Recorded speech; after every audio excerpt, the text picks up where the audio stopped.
নমস্কার বন্ধুরা, ব্রততিস কিচেনে আপনাদের সকলকে অনেক অনেক স্বাগত। আজকে আমার রেসিপি হলো মুগ ডালের বরফি। তো চলুন বন্ধুরা, দেখে নেই আমি কিভাবে মুগ ডালের বরফিটা তৈরি করলাম। মুগ ডালের বরফি বানানোর জন্য আমি এখানে এই একটা কাপের মাপে 1 কাপ মতন মুগ ডাল নিয়েছি।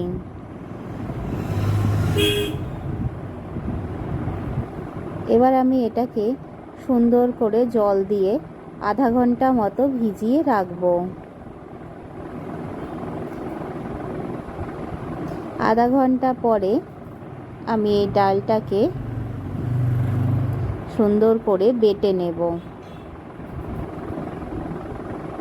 দেখুন বন্ধুরা, আধা ঘন্টা হয়ে গেছে, ডালটা কিন্তু সুন্দর ভিজে গেছে। দেখুন কত সুন্দর ভিজেছে। এবার এটাকে একটা মিক্সিং বোলের মধ্যে দিয়ে সুন্দর করে বেটে নেব। তার জন্য আমি এখানে একটা মিক্সিং বোল নিয়ে এর মধ্যে মুগ ডালটা দিয়ে দিয়েছি।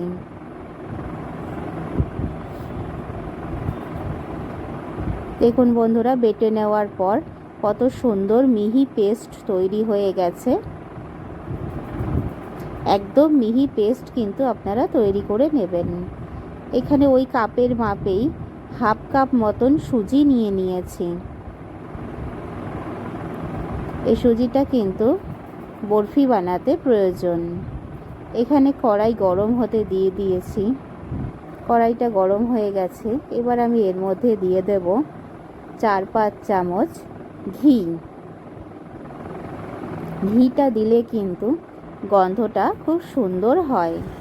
বাড়িতে ঘি না থাকলে আপনারা সাদা তেলও ইউজ করতে পারেন। দেখুন বন্ধুরা, আমি 4 চামচ ঘি দিয়ে দিয়েছি। 5 চামচ ঘি আমি এর মধ্যে দিয়ে দিলাম। ঘিটা গরম হয়ে গেছে। এবার আমি এর মধ্যে দিয়ে দিচ্ছি সুজিটা। এটা দিয়ে আমি সুন্দর লাল করে ভেজে নেব। আর এই সময় আঁচ কিন্তু একদম লো রাখতে হবে, তা না হলে কিন্তু সুজিটা পুড়ে যেতে পারে। এভাবে নেড়ে নেড়ে আমি একদম লাল করে ভেজে নেব।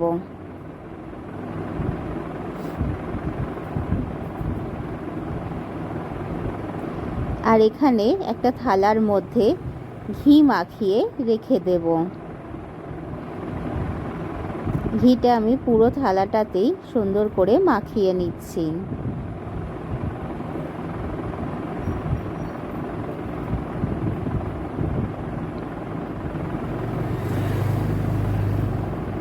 এখানে সুজিটা সুন্দর লাল করে ভাজা ভাজা হয়ে গেছে।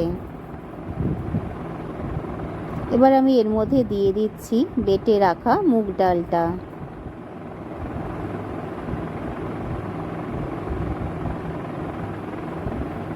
দেখুন বন্ধুরা, মুগ ডালটা কিন্তু একটু ভাজা ভাজা মতো করে নিতে হবে। এবার আমি এর মধ্যে দিয়ে দিচ্ছি দুধ। দুধ দিয়ে আমি সুন্দর করে নেড়ে নেব, যাতে দুধের সাথে মুগ ডাল আর সুজিটা সুন্দর করে মিশে যায়। দেখুন বন্ধুরা, এটা সুন্দর করে মিশে গেছে। এবার আমি এর মধ্যে দিয়ে দিচ্ছি চিনি। চিনি দিয়ে কিছুক্ষণ নাড়ানাড়ি করে নিতে হবে। এবার দিয়ে দিচ্ছি একটু এলাচ গুঁড়ো।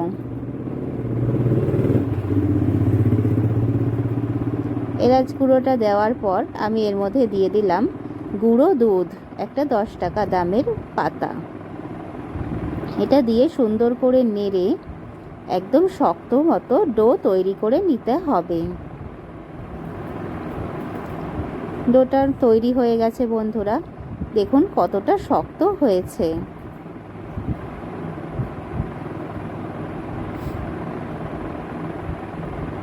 এবার যে থালাটার মধ্যে আমি ঘি মাখিয়ে নিয়েছিলাম তার মধ্যে ডোটা দিয়ে সুন্দর চৌকো শেপ করে গড়ে নিয়েছি। এবার এগুলোকে একটা ছুরির সাহায্যে কেটে নেব বরফির আকারে। আমি চৌকো শেপ দিচ্ছি, আপনারা চাইলে অন্য যে কোনো রকমের শেপ দিতে পারেন। দেখুন বন্ধুরা, আস্তে আস্তে করে আমি এটা কেটে নিচ্ছি।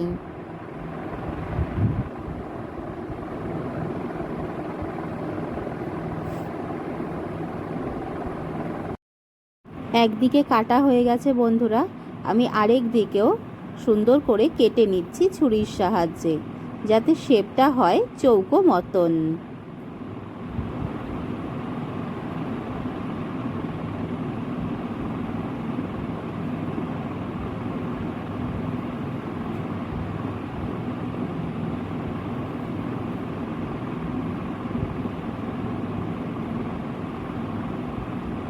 দেখুন বন্ধুরা, কত সুন্দর চৌকো করে আমি কেটে নিচ্ছি।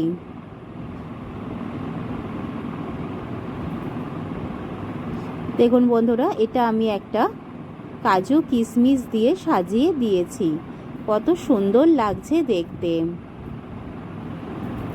এরকম নিত্য নতুন রেসিপি পেতে আমার চ্যানেলটাকে লাইক, শেয়ার, সাবস্ক্রাইব অতি অবশ্যই করবেন। আর ভালো লাগলে কমেন্টের মাধ্যমে অতি অবশ্যই আমাকে জানাবেন। সকলে ভালো থাকবেন। ধন্যবাদ।